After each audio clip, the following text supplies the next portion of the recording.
Alors, le charme de notre émission, chère Géraldine, c'est de parler de sujets extrêmement graves, parce qu'on était quasiment sur l'apocalypse il y a une seconde. Et c'est vrai que c'est un sujet dramatique, à des choses incroyablement légères, mais qui font sens dans la société. Et on va reparler de cette affaire de chien. Bon, depuis hier. Qui nous parle.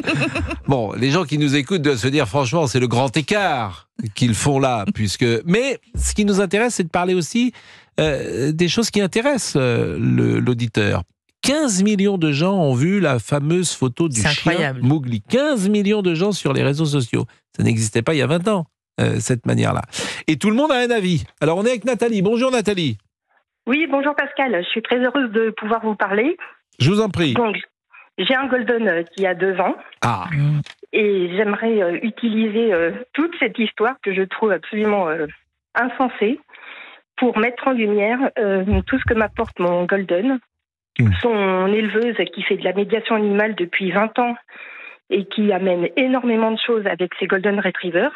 Elle va à la prison de New York, elle va en EHPAD.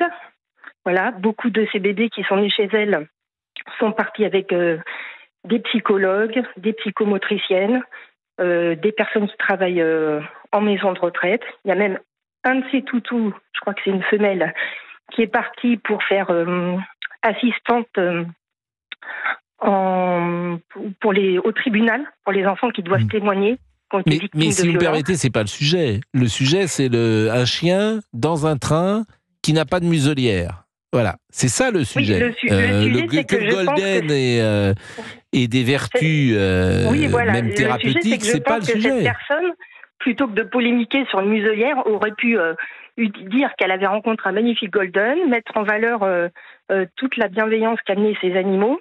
Oui, mais c'est pas le sujet une nouvelle fois. C'est-à-dire que le sujet, c'est le règlement. Donc, le règlement. Alors moi, avant mon golden, j'avais un berger australien. Je n'étais pas véhiculée. J'ai voyagé à peu près une dizaine d'années en train avec mon berger australien. Je suis toujours tombée sur des contrôleurs très bienveillants qui me disaient la muselière, vous lui mettez autour du cou, mais bon, si personne n'a peur dans le train, c'est pas la peine de lui mettre la muselière. Non, mais ce qui est étonnant, c'est que cette dame, elle n'est pas allée voir, c'est ce qu'on disait hier, mais on l'a vu hier. On réécoutera d'ailleurs peut-être un petit passage d'elle. Elle est venue nous voir hier. On peut écouter tout de suite Anne-Yvonne Ledin. Elle est ancienne députée socialiste à l'origine donc de la photo. Elle était avec nous hier. Écoutons lorsqu'elle parlait de la mise en danger de la vie d'autrui avec ce pauvre toutou. Quand on achète un billet avec un chien, un gros chien, il est stipulé qu'il doit porter une muselière et être en laisse. Il était en laisse, mais il ne portait pas de muselière. Il s'étalait dans le couloir, et il fallait l'enjamber pour passer. Mais il y a plein de gens qui ont peur des chiens. Plein de gens ont peur des chiens. Oui, et alors, j'ai envie de dire, et alors tous les chiens, mais tous les chiens sont gentils. Personne n'a un chien méchant. Sauf que de temps à autre, il y a un chien qui pète un câble. Et vous êtes fait mort par un chien ? Pas du tout. Il y a 60 000 personnes qui vont à l'hôpital chaque année parce qu'ils ont été mordus par le chien de la maison. Donc, un chien, c'est un animal. On ne peut pas lui faire la morale. Donc, on lui marche sur la queue, on fait une bêtise, on l'a un peu trop excité, l'enfant a mis les doigts là où il ne fallait pas. Paf, il est mordu. Il y a des enfants qui se font arracher le visage. Donc, vous ne regrettez pas, finalement. C'est pour ça qu'il y a des règlements. C'est la mise en danger de la vie d'autrui, quand même, monsieur, dont on parle. C'est la mise en danger de la santé d'autrui. Il faut blesser. Bon, c'est vrai que c'est un peu fort, la mise en danger de la vie d'autrui. Alors, ce débat a même concerné hier nos confrères Patrick Cohen et Mohamed Bouafsi, qui en ont parlé, figurez-vous, dans l'émission de France 5. Pardon, il y a dans cette société des gens qui n'aiment pas les chiens, il y a des gens qui ont peur des chiens. Ils sont allergiques. Il y a des gens qui sont allergiques aussi, etc. Et la priorité dans un espace partagé, elle va aux humains. Et les chiens, ils passent après. Voilà.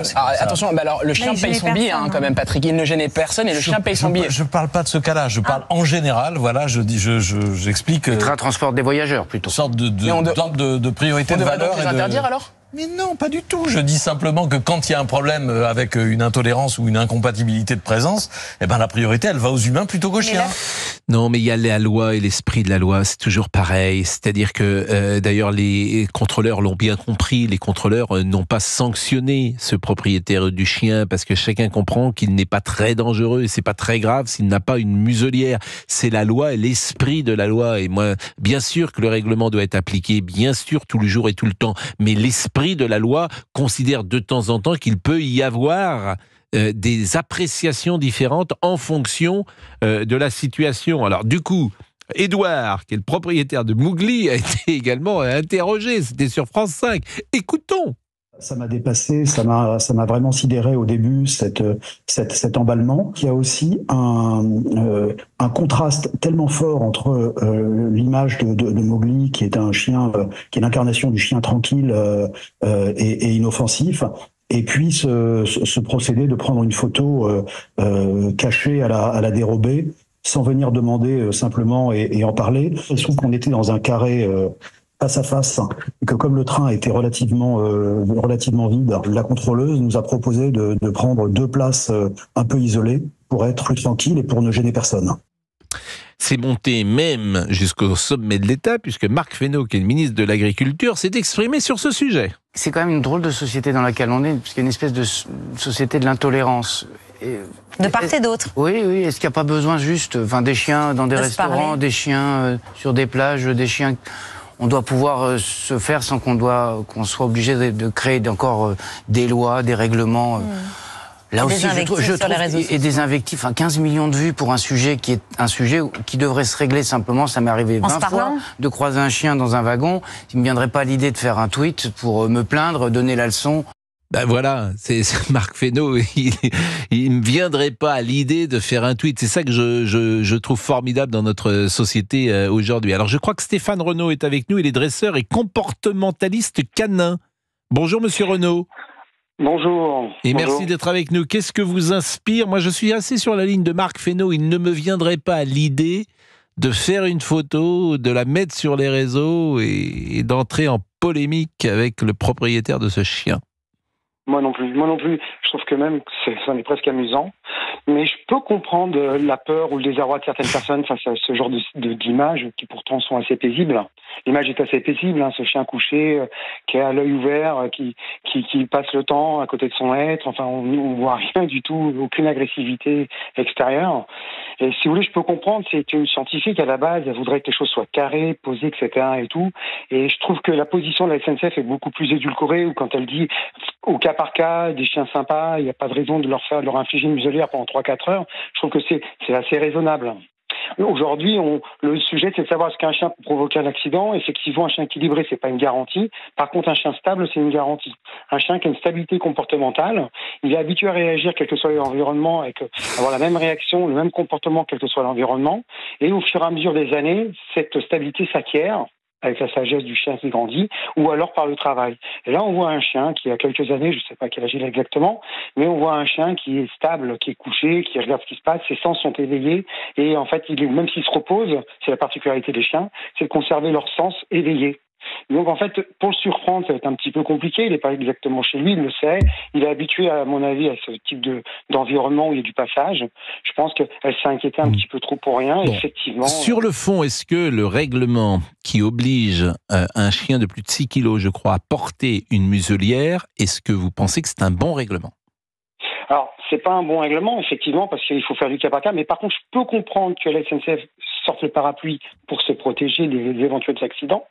Mais pour autant, je pense qu'il pourrait y avoir une évolution sur la loi, parce que la loi n'est pas forcément très juste dans ce cas présent. Mais qu'est-ce qu'il faudrait faire ? La justice. Je pense qu'il pourrait y avoir un carnet de bord pour ce type de chien et de dire moi je suis amené à voyager avec mon chien, j'ai démontré de sa stabilité comportementale en ayant passé un petit examen avec des gens compétents qui sont capables de... Vous allez passer un examen pour faire monter votre chien dans le train. Mais ça pourrait vous servir, ça rassurerait tout le monde, je pense. Ça rassurait tout le monde, un petit truc. Si on passe un examen pour le permis de conduire, un examen pour le chien qui monte dans le train, et quand ton enfant pleure, on va passer aussi des examens. Non. Je suis pas sûr qu'il faille... pour rassurer les autres, hein. Moi, je pense que c'est pour rassurer les autres. Non, mais la muselière, ça a le mérite d'être clair, plus de 6 kilos, bon voilà, des gros chiens. Alors effectivement, c'est au cas par cas. Je trouvais qu'en fait, s'il n'y avait pas cette dame-là, peut-être que c'est aussi il y a des lois non écrites. Moi, j'aime bien l'idée des lois non écrites, vous voyez. Et je trouve que plus on fait de règlements et plus on fait de lois... jadis, moi, j'ai connu une société où il y avait des lois non écrites. C'est-à-dire que vous fumiez, par exemple, vous étiez à côté de quelqu'un et vous lui disiez « ça vous ennuie pas que j'allume une cigarette ?» Et puis si la personne vous disait « écoutez, ça m'ennuie un peu », vous allumiez pas. Bon, aujourd'hui, ça fait plus... Voilà, aujourd'hui, vous fumez en terrasse, tranquillement, et puis à 10 mètres de là, il y a quelqu'un qui fait volontairement des grands gestes, comme si c'était une horreur et qu'il allait mourir tout de suite et qu'il était un criminel. Et je suis un peu lassé de cet esprit. C'est l'esprit qui fait qu'on va sur les réseaux sociaux. Là, il y a quelqu'un qui me fait des grands gestes. C'est monsieur le sémaphore. Fabrice, le sémaphore. Mais il est 12h27, on a le temps. Oh. Il va y avoir le flash. Ben oui, à tout de suite alors. Vous écoutez Pascal Prévost sur Europe 1 pour réagir 01 80 20 39 21 numéro non surtaxé et la page Facebook aussi Pascal Prévost. Europe 1, le journal permanent. Émilie Dez à 12h30. Gabriel Attal accuse les responsables du RN d'être les passagers clandestins de la crise agricole. Le Premier ministre, qui est aujourd'hui au Salon de l'Agriculture, assure que le RN instrumentalise la colère des agriculteurs pour semer une forme de chaos. Gabriel Attal est arrivé tôt ce matin porte de Versailles où il déambule dans le calme. Une journée marathon pour faire oublier la visite tumultueuse d'Emmanuel Macron samedi. Le chef de l'État qui a laissé entendre que l'Occident pourrait envoyer un jour des troupes au sol en Ukraine. On ne peut rien exclure dans une guerre qui se tient au cœur de l'Europe, confirme Gabriel Attal. Ce ne serait pas dans l'intérêt des Occidentaux, a réagi le Kremlin. Joe Biden affirme qu'Israël pourrait cesser ses opérations à Gaza pendant le Ramadan, une nouvelle trêve qui pourrait démarrer d'ici lundi selon le président américain et permettre de libérer tous les otages. Renaissance va désigner jeudi sa tête de liste aux européennes selon un sondage Odoxa. Le RN caracole toujours en tête des intentions de vote avec 11 points d'avance sur la majorité. L'eurodéputée italienne Alessandra Mussolini, petite fille du dictateur Benito Mussolini, assure avoir été agressée à Strasbourg par un compatriote qui l'a reconnue. Sous le choc, elle n'a pas l'intention de porter plainte. Et puis après 50 jours en mer et 51 000 kilomètres parcourus sur les mers du globe, Charles Caudrelier a remporté ce matin l'Ultime Challenge, la première course autour du monde en solitaire en trimaran. Merci Émilie. Europe 1, Pascal Pro. C'est vrai que ce mot trop long est parfaitement atroce, mais faut le dire et vous avez grandi avec Mary Poppins, monsieur Olivier? J'ai connu Mary Poppins, oui, je vois très bien, je visualise. Non, mais est-ce que vous l'avez sérieusement, vous regardiez le film oui, non, mais je l'ai vu, bien sûr, plusieurs fois. Oui. La censure frappe maintenant le film Mary Poppins, qui n'est plus tout public au Royaume-Uni, parce qu'il y a une expression qui est utilisée dans le film. Cette expression, c'est le terme Hottentots, une expression qui est utilisée à l'origine par les Européens à propos des peuples nomades d'Afrique australe. Elle est employée 2 fois dans le film, 2 fois. Eh bien, on considère que, à cause de cela, le film est soumis à l'accord parental souhaité. Eh oui, on en parlera tout à l'heure. Ça vous fait pas réagir, excusez-moi de vous déranger. Mais non, mais je vous laisse animer votre émission. Non, mais excusez-moi. Non, mais si ça vous ennuie quand je parle, vous me dites. Non, mais je suis pas là pour ça, voyons. Le chien, on était avec Stéphane Renaud. Je parlais des lois non écrites. D'ailleurs, je salue le père qui nous écoute régulièrement, Nicolas Jouy, qui nous appelle parfois et qui dit ce qui m'étonne le plus dans cette histoire de chien, ce sont des millions de vues et des milliers de réactions. C'est vrai, nos contemporains ont des vies vides à ce point qu'ils aient du temps à perdre pour ça. C'est pas ça, c'est que voilà, chacun a envie d'appartenir à ce grand monde de la discussion. Bravo pour vos lois non écrites, nous dit-il. Ben oui, parce que les lois non écrites, on en parlait. Et c'est vrai qu'elles étaient agréables, puisque précisément elles n'étaient pas écrites, mais elles étaient admises par tous. Alors c'est quoi une loi non écrite, par exemple, monsieur Boubouk? C'est par exemple laisser 2 personnes discuter quand tu sens que t'es en trop. C'est ça une loi non écrite? Par exemple. Bah oui, bien sûr. C'est ce que je fais souvent avec vous. Quand vous êtes avec quelqu'un, je pars. Ça s'appelle la délicatesse. Et voilà, c'est ça. Alors, une loi non écrite, c'est entrer dans un train et couper son portable et ne pas continuer sa discussion avec son patron en lui disant « Alors, on en est à combien de chiffre d'affaires, Raoul ?»« Ah oui, mais alors vous avez prévenu Jean-Louis, faut l'appeler, hein, je l'ai eu Jean-Louis, il est à Marseille, vous lui dites de partir, de prendre l'avion. » Peu de gens le font, ça. Il y a sacrées personnes dans vos trains, vous. Hein. Non, donc t'as envie de dire, est-ce que ça vous ennuie pas que je sois en train de lire Madame Bovary? Ou laisser la dame âgée s'asseoir dans le métro. Ça aussi, vous qui ne prenez plus le métro, vous savez pas ce que c'est. Oui, c'est ça. Bon, ça c'est une loi non écrite, effectivement. Il y en a plein des lois non écrites. Oui. Et il y a 2 conceptions que j'aime bien, c'est les lois non écrites et les frontières invisibles. Les frontières invisibles? Ah, les frontières invisibles, c'est intéressant aussi. Un concept plus. Je vais googliser, je vais regarder. Ben non, mais ça, vous ne retrouverez pas ça, les frontières invisibles. C'est qu'il y a des frontières invisibles entre les êtres et il faut les respecter. Très bien. Bon, ces frontières invisibles. Je vais me renseigner quand même. Voir si j'ai le passeport. Entre vous et moi, il y a une frontière invisible. Michel. Même visible. Michel, vous habitez la Loire-Atlantique. C'est ça. Bon, vous habitez où? J'habite près de Pornic. Près de Pornic. Bon, cette affaire de chien, vous en pensez quoi? Alors, écoutez, vous avez mis de la légèreté là, tout à l'heure, et vous avez raison, il faut de la légèreté dans tout ça. Bon, ce que je dirais d'abord, c'est que cette personne a eu tort de faire ça, de prendre une photo, de pas. Elle aurait dû, si elle était gênée, de demander d'abord au propriétaire, enfin bon, voilà, gentiment. Ensuite, s'il y avait un problème, peut-être qu'elle aurait pu alerter le contrôleur. Bon, les contrôleurs, il ne faut pas compter sur ce genre de problème. J'ai l'impression que ça passe pas très bien, Michel. J'ai l'impression que ça passe pas très bien. Vous m'entendez pas? Ben oui, ça, pourquoi ça passe? Ben oui, c'est à Pornic, parfois, c'est. Ah oui.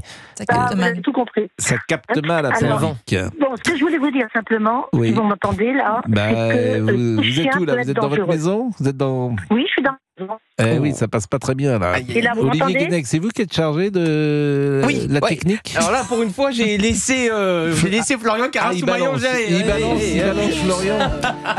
Non, c'est de ma faute. Moi j'attendais. Il est pas là, Florian Carasoumaillon. Il est en train de déménager. Ah, c'est encore pire que ça alors. Mais Il a déserté. Ah bah il rentre, tiens, dans son studio. Et en plus, il est parti. Donc évidemment, ça marche pas. Il était où? Vous étiez où, Florian? Moi, je sais où il était. Vous étiez avec Louise? Vous le savez? Je ne sais pas. Bon, est-ce que Michel, j'ai meublé, comme on dit, pour voir si ça marche mieux? Alors, m'entendez-vous là? C'est fragile. C'est fragile. C'est fragilistique. Ah bah oui, si on passe toutes les chansons... Avec Michel. Comme on n'a pas Michel, on passe toutes les chansons, il y a le nom Michel. Donc comme ça, on est tranquille. Bon, on va être transparent. C'est à quelle heure la pub, DJ Fab? N'hésitez pas à répondre, DJ. Ça marche pas non plus dans le studio. On est avec Michel en train de faire les réglages. Je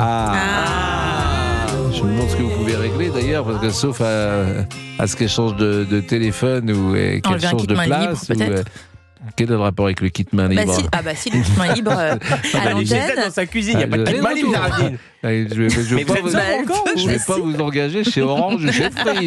Peut-être qu'elle avait un kit main libre. Ça peut arriver. Michel est de retour. Bon, comment ça va, Michel?